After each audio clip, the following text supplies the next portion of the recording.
What's going on YouTube? JTaserborn here, and welcome back to another edition of my DC comic reviews. And in this video, we're going to be talking about Absolute Batman issue number 22. This one is written by Scott Snyder with artwork by, I think it's, you pronounce it, Werther Dellerdura. I think that's how you do it. If not, I apologize. I'll probably butcher that too. But this is the Strawman Part 4, The Crooked House. Now, this particular issue tells the origin story of the Absolute Universe version of Harley Quinn. Now, we've seen her so far in this thing, head of the Red Hood gang and all that other kind of stuff. But in terms of like Harley Quinn's character, it differs significantly from the mainline universe. And I will admit, up until like this issue, I didn't really have much of a reaction in regards to this universe version of Harley Quinn. That is until this issue actually revealed the backstory of Harley Quinn in this thing and how it ties into the whole Jack Grimm thing. Because if you go back to the mainline universe, Harley's origin is tied significantly within that of the Joker. So how did Harley get to this point?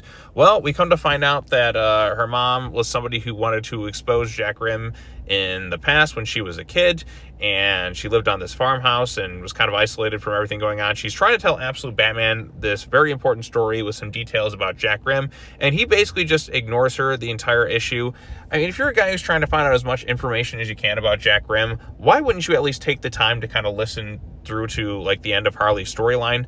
In fact, he kind of misses the most important plot point of this whole entire thing towards the end of the issue because he's so hell-bent on just kind of focused on his little mission right here. She's trying to warn him about the whole like Joker or the Jack Grimm thing and the whole Strawman Scarecrow thing as well. That's kind of the main thing going on in the issue. They're also being kind of like running away from the Robins. They're going down secret passages and all that other stuff. There is some tension amongst the group, particularly that with Jason and Dick. Steph, Tim, and Duke and all that are kind of just afterthoughts so far in this thing. They haven't really got much in terms of like their backstory or anything along the lines of that. I mean, when it comes to the Robins so far, they're kind of just this military like task force of sorts, but we haven't gotten too much in terms of their detail. Like Jason Todd seems like really hell-bent on stopping Batman more so than the others, so I'm sure there's something in regards to his past that really kind of sets him up along like this path to have this much of a hatred towards Batman more so than the others in terms of his persistence to kind of bring him to justice in a way.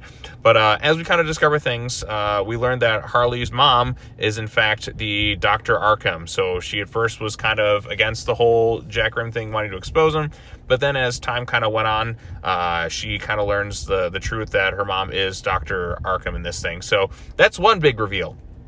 Then we get to another really big reveal, but, you know, Absolute Batman's just such a dick, or he doesn't listen to her and really anything. When she's trying to tell him some more important things, he destroys her mountain, and that which had some significance when she was younger.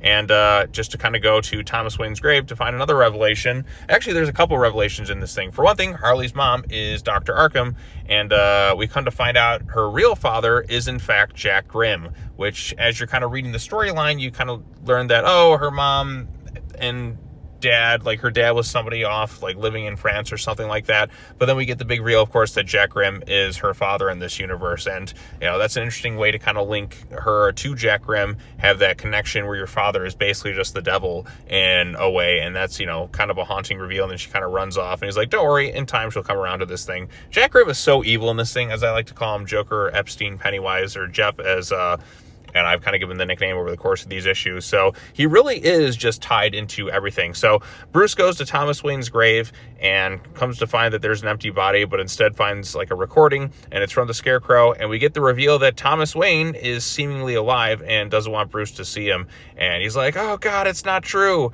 And Harley is kind of done with Batman in regards to the storyline because he just refused to listen to her or listen to the most important details of like her tragic backstory with her connection to Jack Grimm and her mother.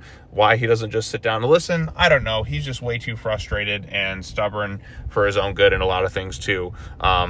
Yeah, so that's kind of an issue going on there. But we don't know for sure if this is Thomas Wayne, because if he was alive this entire time and basically just like this decrepit corpse being kept there, like that's a really fucked up thing to do. And that to me is like a very interesting reveal in terms of like where this book can go in so many different directions. Because we already have Martha Wayne alive in this thing, and having Thomas be alive the whole time and not really dead, and Jack Grimm, you know, is responsible for creating all these different characters to kind of make things more interesting for himself. That's fascinating. That's something I kind of want to know, like, see if that actually is true, or maybe this is Clayface, because they had teased something, like, I think in the previous issue about absolute Clayface, maybe being there to kind of play mind games against Bruce and all that. I would like the idea that Thomas Wayne's alive a little bit more than just kind of saying Clayface, because of, like, the storyline possibilities you can kind of go with in that direction. So, plenty of interesting reveals. I like the stuff with, you know, kind of the little tension amongst the group with, in terms of the Robins. They do feel a little bit like an afterthought in these issues. They haven't really been as much of the focal point of this thing so far, but I'm sure that'll kind of be revealed a little bit more over time as we kind of get into the different origins of these different variations of the characters. But I thought the reveal that Harley was Jack Grimm's daughter was very interesting. Kind of made me think back to some of the original, like, Warner Brothers Batman's movies from, like, the 90s and that, where they wanted Harley Quinn to be the Joker's daughter and all that too. And I wonder if Scott Snyder pulled from that idea. I mean, you got the connection there. We have, like, the Scarecrow in here as well. It's just making me think of what Batman, like, Triumphant would have been back in the 90s, like, directed by Schumacher, which is a movie I really wish we could have gotten that. I know we got the Nolan stuff, and I'm really thankful for that too, but Batman Triumphant sounded insane with, it would have brought back all the villains in some, like, sequence and all that, which would have been pretty crazy to watch. But again, that's just a big what if in terms of, like, movie stuff. So that's one thing I would have liked to have seen. That would have been really cool as well. But yeah, in terms of this issue, I think this is one of the better issues of Absolute Batman for sure. I think, like I said, the reveals about Harley's origin for a character I didn't really care much about in the Absolute stuff. Now that you've gone into the backstory, you made Harley a lot more interesting with, you know, the connections to Jack Grimm and her mom being Dr. Ark M as well. I thought that was pretty cool. And then, you know, Absolute Batman's just kind of a dick in this thing. I mean, he kind of has been throughout a lot of this stuff, but not taking the time to actually listen to what Harley had to say, it just makes him look really stupid. And, you know, he's being played and he kind of knows it too. So, I mean, he's acting out of, like, anger and rage and not rational thinking as well. Mainline universe Batman would have at least taken the time to kind of listen through, like, this story from, like, what she's telling him all the way through, because he's a detective. He likes to figure things out. And, you know, somebody's giving you some major clues about different things, and you're just kind of disregarding the whole thing. And I get she's trying to protect him, and he's angry and wants revenge for what Jack Grimm and all of them had done to him. But, I mean, take a moment to actually listen to the whole story, Bruce. You don't have to be that much of a douche. So, yeah, there's a few frustrating things in that regards, for, like, you know, just listen to the storyline. Come on, man. Just makes you look like an idiot. But, you know, the reveals in here I thought were very interesting and some exciting stuff.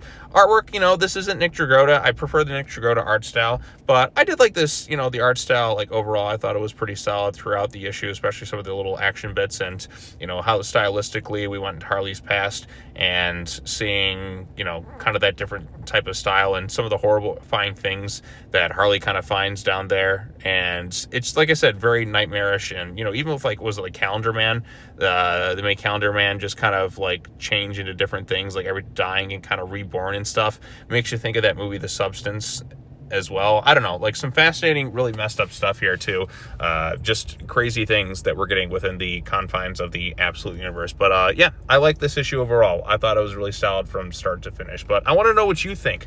Let me know your thoughts on this issue in the comment section down below. Be sure to like this video, share it with your friends, subscribe to the YouTube channel for more content, hit the bell for notifications, all that other fun stuff. That's going to wrap it up for the comic book videos for this week. I only had one, and that was this week's issue of Absolute Batman.